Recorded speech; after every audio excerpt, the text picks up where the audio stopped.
What if Hollywood's biggest dummies were actually playing the smartest game of all? While critics and audiences laughed at these stars for being slow-witted, many were secretly building empires, mastering complex skills, or hiding genius-level intellects behind carefully crafted personas. Tonight, we're counting down 21 Golden Age actors who everyone thought were dumb as rocks. Number 21. Johnny Weissmuller, swimming legend turned jungle king. Johnny Weissmuller seemed perfect for playing the monosyllabic Tarzan, and Hollywood executives were convinced he was basically playing himself. Studio memos described him as a beautiful specimen with the vocabulary of a caveman after he stumbled through early screen tests. What they didn't realize was that Weissmuller was deliberately dumbing down his delivery because he understood exactly what audiences wanted from Tarzan. Behind the scenes, he was fluent in German from his immigrant parents and had taught himself advanced mathematics to calculate swimming speeds and distances during his Olympic training.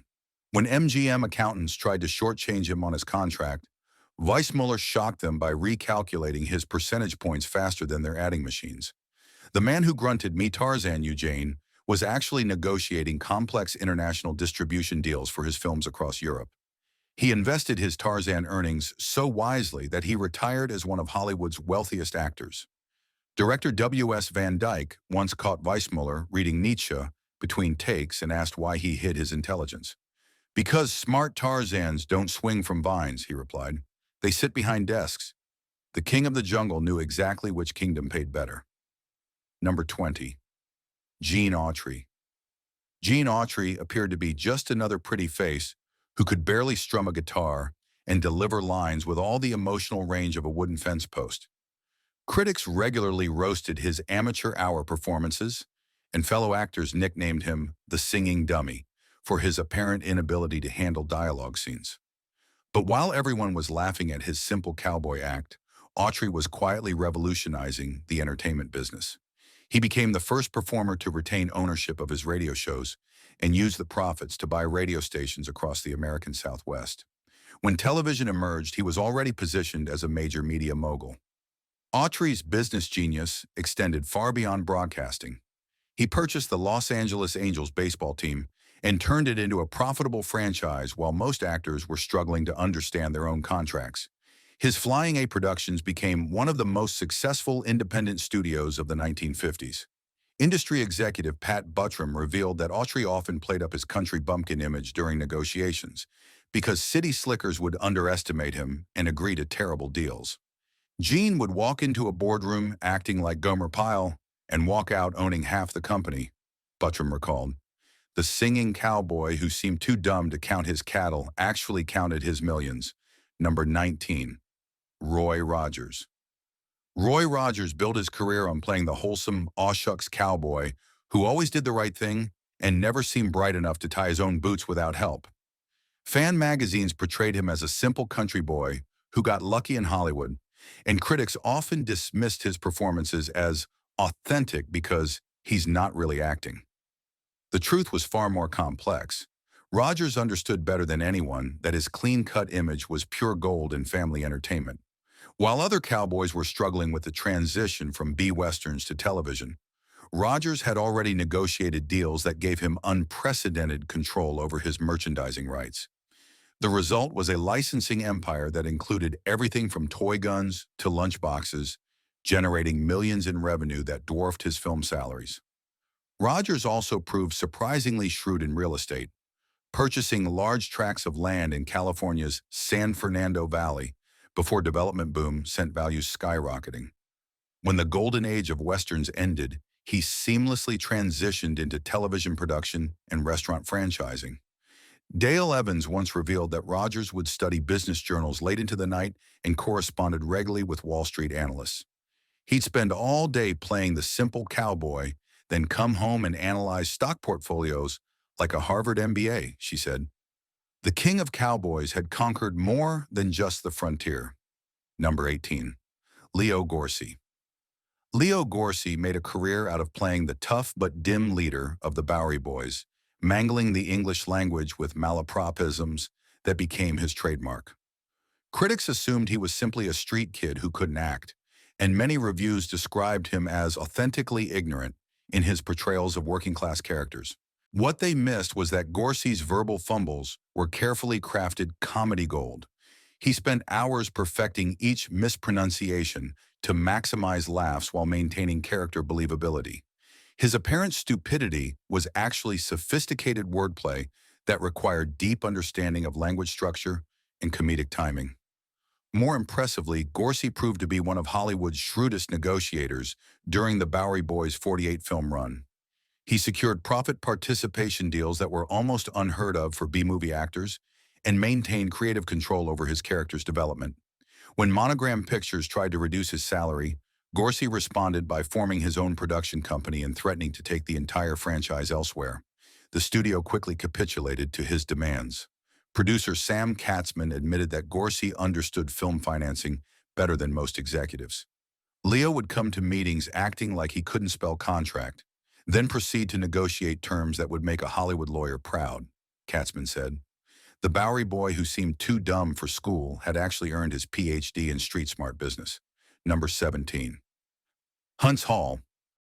Huntz Hall spent his career as the bumbling sidekick in the Bowery Boys series, playing characters so dim-witted that they made Leo Gorsy's character look like Einstein. Hall's Sax Jones was the quintessential lovable moron, and audiences genuinely believed the actor shared his character's limited mental capacity. Behind the dopey exterior was a performer with an almost photographic memory who could memorize entire scripts in a single reading. Hall's physical comedy was precisely choreographed, with every stumble and double take calculated for maximum effect. He studied the great silent comedians obsessively and incorporated their techniques into his seemingly spontaneous performances. Hall also proved remarkably astute about the economics of his career. While many character actors struggled financially between jobs, he invested his Bowery Boys earnings in Los Angeles real estate that appreciated dramatically over the decades. He owned apartment buildings, commercial properties, and undeveloped land throughout Southern California. When the Bowery Boys series ended, Hall had accumulated enough wealth to retire comfortably. Director William Bodine revealed that Hall would often correct script logic errors and suggest plot improvements between takes. Huntz would spend all day acting like he couldn't find his way out of a paper bag, then offer brilliant story notes that saved us hours of editing, Bodine recalled. The dumbest Bowery boy was smart enough to secure his financial future. Number 16. William Boyd. William Boyd seemed like another pretty face whose career was saved only by stumbling into the role of Hopalong Cassidy. Early reviews of his dramatic performances were brutal, with critics noting his wooden delivery and apparent confusion during emotional scenes. Many assumed he landed the cowboy role because no real actor wanted it. Boyd's transformation into Hopalong Cassidy was actually a carefully calculated career move. He studied the Western genre extensively and recognized that television would eventually dominate entertainment. While other actors dismissed TV as beneath them, Boyd secured the television rights to all his Hopalong Cassidy films before anyone understood their value. This foresight made him incredibly wealthy when television exploded in popularity during the 1950s. Boyd also proved brilliant at marketing, creating a Hopalong Cassidy brand that extended far beyond films and TV shows. He licensed his character for toys, clothing, comic books, and radio shows, creating multiple revenue streams that sustained him for decades. Producer Harry Sherman admitted that Boyd often contributed story ideas and character development suggestions that improved the film significantly. Bill would come to the set looking like he'd rather be anywhere else, then quietly make suggestions that turned mediocre scripts into solid entertainment, Sherman said. The cowboy who seemed to have lucked into success had actually engineered every step of his journey. Number 15. Red Skelton. Red Skelton built his reputation on playing simple-minded characters whose childlike innocence got them into endless trouble. His television persona reinforced this image, with Skelton appearing to be a grown man with the mental capacity of a 10-year-old. Critics often dismissed him as a natural comedian who succeeded because he wasn't smart enough to overthink his performances. The reality was staggeringly different. Skelton was a serious artist who painted professionally and sold his works to major collectors. His paintings were technically sophisticated pieces that demonstrated deep understanding of color theory, composition, and artistic technique. He also composed music and wrote poetry that was published in literary magazines. Perhaps most impressively, Skelton was fluent in multiple languages and could perform his comedy routines in Spanish, French, and Italian for international audiences. His apparent simplicity on stage masked a complex intellect that studied human behavior with scientific precision. He kept detailed notes on audience reactions and constantly refined his material based on psychological insights. Producer Cecil Barker revealed that Skelton would spend hours analyzing why certain jokes worked and others failed. Red would appear to be this innocent fool on camera, then immediately switch into discussing the mathematical principles of comedic timing, Barker said. The clown who seemed too simple for the real world was actually one of its most sophisticated students. Number 14. Joe E. Brown. Joe E. Brown's enormous mouth and exaggerated facial expressions made him the perfect physical comedian, but critics assumed he was simply a freak of nature who lucked into show business. His characters were typically well-meaning simpletons, and many reviews suggested that Brown was naturally suited to playing fools because of his own limited intelligence. What audiences didn't see was Brown's mathematical approach to comedy. He timed every gag with stopwatch precision and kept detailed charts tracking which jokes worked best with different audiences. Brown understood that comedy was a science, not an accident, and he applied rigorous analysis to perfect his craft. Brown also proved surprisingly savvy about career management. He diversified his income streams by investing in vaudeville theaters and comedy clubs across the country. When Talking Pictures threatened to end many silent comedians' careers, Brown had already positioned himself as a sound-era performer with perfect diction and vocal timing. His business acumen extended to smart real estate investments and stock market plays that made him wealthy, independent of his entertainment earnings. Director Lloyd Bacon discovered Brown studying financial reports in his dressing room and was shocked by his sophistication. Joe would spend all day making audiences laugh at his stupidity, then analyze market trends like a Wall Street pro, Bacon said. The comedian with the biggest mouth had one of the sharpest minds in Hollywood. Number 13. Shmp Howard.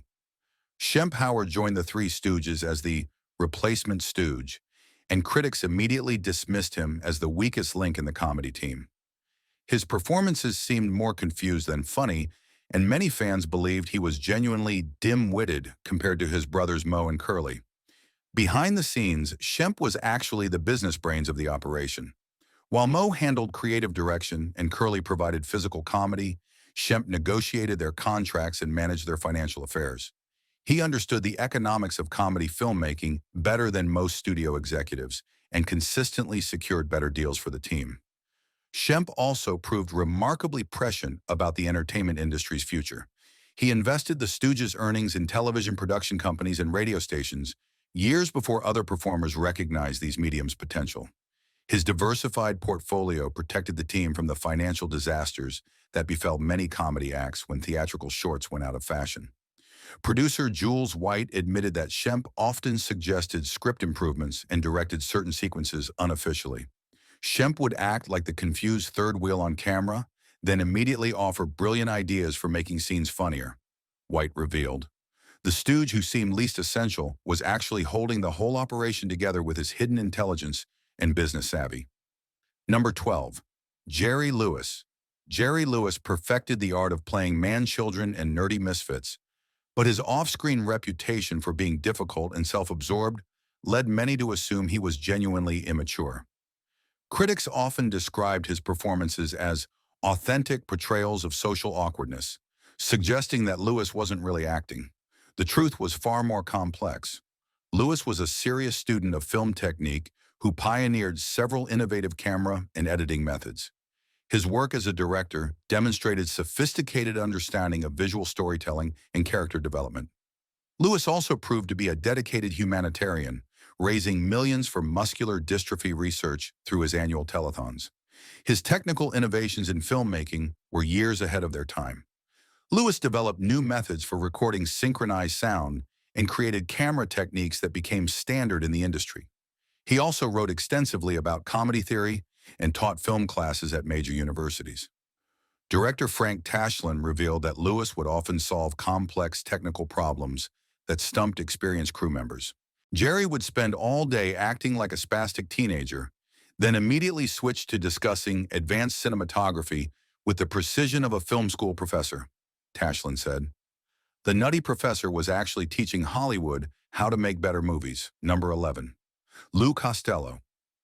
Luc Costello built his career on playing the confused, childlike partner to Bud Abbott's straight man, but his apparent stupidity was actually carefully crafted performance art. Critics assumed that Costello was simply being himself on screen, a naturally confused person who happened to be funny. The reality was that Costello's comedy required split-second timing and mathematical precision. Every stumble, double take, and verbal fumble was choreographed and rehearsed until it appeared spontaneous.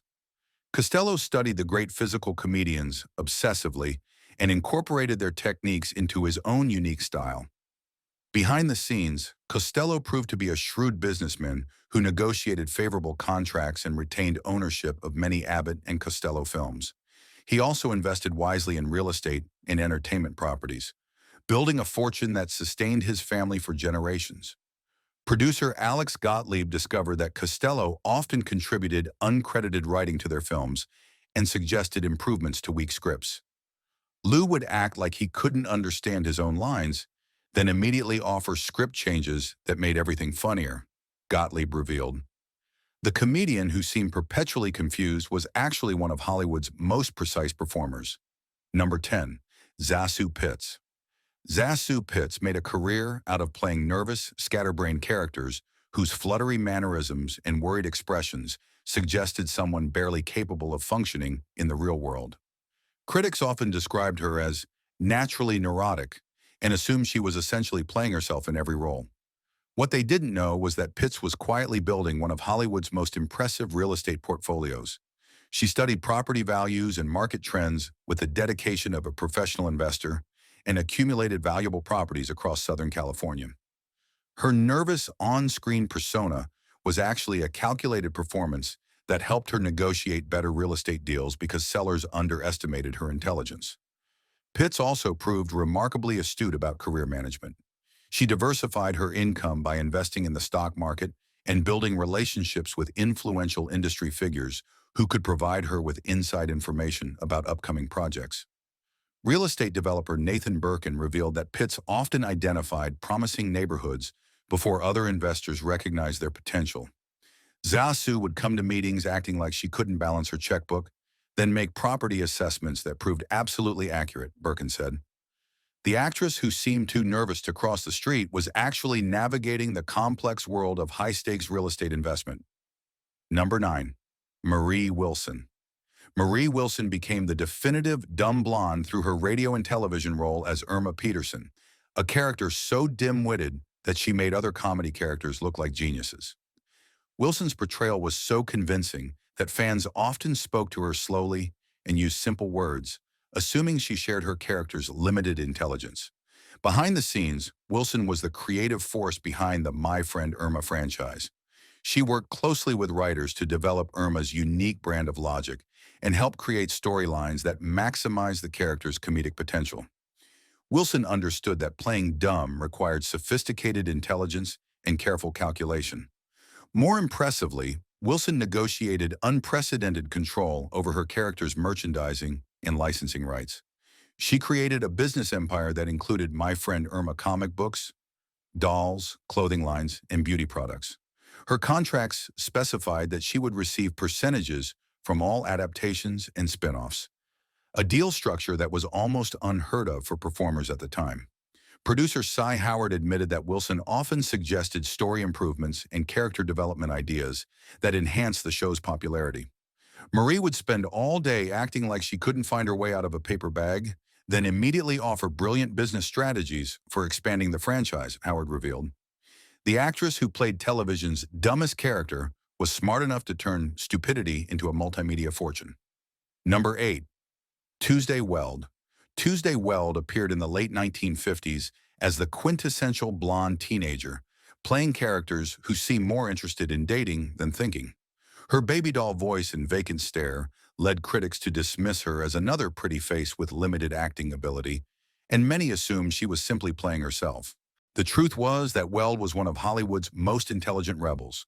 She deliberately chose roles that subverted audience expectations and often turned down major films because she found them intellectually insulting. Weld rejected offers to star in major productions like Bonnie and Clyde and True Grit, decisions that seemed career-damaging but were actually principled stands against typecasting. Weld also proved remarkably prescient about the entertainment industry's problems. She spoke out against the objectification of young actresses decades before such criticism became mainstream and refused to participate in publicity events that she considered demeaning. Director George Axelrod revealed that Weld often challenged script logic and suggested character improvements that enhanced her films. Tuesday would appear to be this ditzy teenager on screen, then immediately offer sophisticated analysis of her character's psychology, Axelrod said. The actress, who seemed too young and pretty to think, was actually one of Hollywood's most thoughtful performers. Number 7. Kim Novak. Kim Novak was promoted by Columbia Pictures as the perfect blonde goddess, beautiful but seemingly vacant. Studio publicity emphasized her looks while downplaying any suggestion of intelligence or ambition.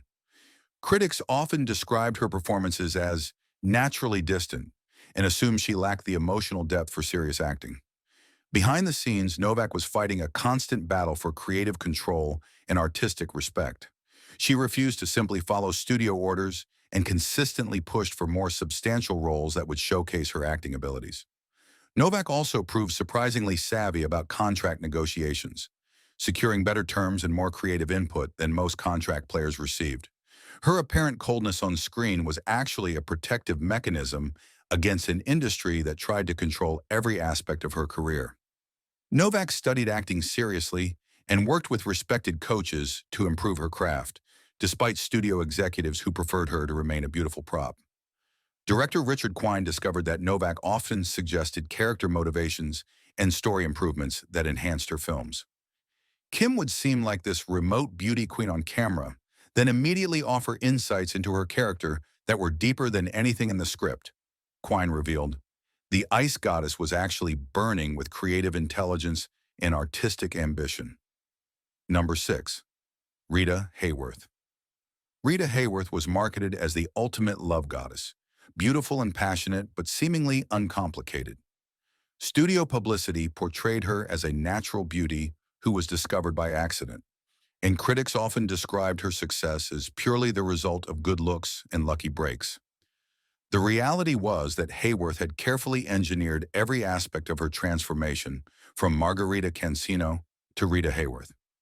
She studied dance, acting, and voice with dedication and persistence, constantly working to improve her skills. Hworth also proved remarkably astute about image management, understanding exactly how to present herself for maximum impact. Her business sense extended to smart contract negotiations and strategic career choices. Hworth often turned down films that would have paid well but damaged her image, preferring to wait for roles that enhanced her reputation and box office value. Producer Virginia Van Oop revealed that Hworth contributed significantly to the development of her films and often suggested improvements to weak scripts. Rita would appear to be this gorgeous goddess who just showed up and looked beautiful, then immediately offer story ideas that made everything more interesting, Van Oop said. The love goddess who seemed to succeed on looks alone was actually crafting her success with careful intelligence and strategic planning. Number 5. Ava Gardner. Ava Gardner cultivated an image as a simple country girl who had stumbled into Hollywood stardom through pure accident. Her humble background and unpretentious manner led many to assume she was exactly as naive as she appeared, and critics often described her success as proof that natural beauty could overcome limited intelligence. Behind the scenes, Gardner was actually a sophisticated woman who understood the entertainment industry's power dynamics better than most. She navigated complex relationships with major stars and studio executives while maintaining her independence and artistic integrity. Gardner also proved remarkably astute about managing her public image and career trajectory. Her apparent simplicity was actually a carefully crafted persona that protected her from industry predators and gave her negotiating advantages. Gardner understood that men would underestimate her intelligence, and she used this prejudice to secure better deals and more creative control. Director John Huston discovered that Gardner often contributed ideas that improved her films and enhanced her character's development. Ava would come across as this simple country girl who was just grateful to be in movies, then offer sophisticated insights into storytelling that impressed seasoned professionals. Huston revealed, the barefoot Contessa was actually walking circles around Hollywood's supposedly smarter players. Number 4. Lana Turner. Lana Turner's discovery story, being spotted at a soda fountain while skipping school, became Hollywood legend and reinforced her image as a lucky amateur who succeeded through pure chance.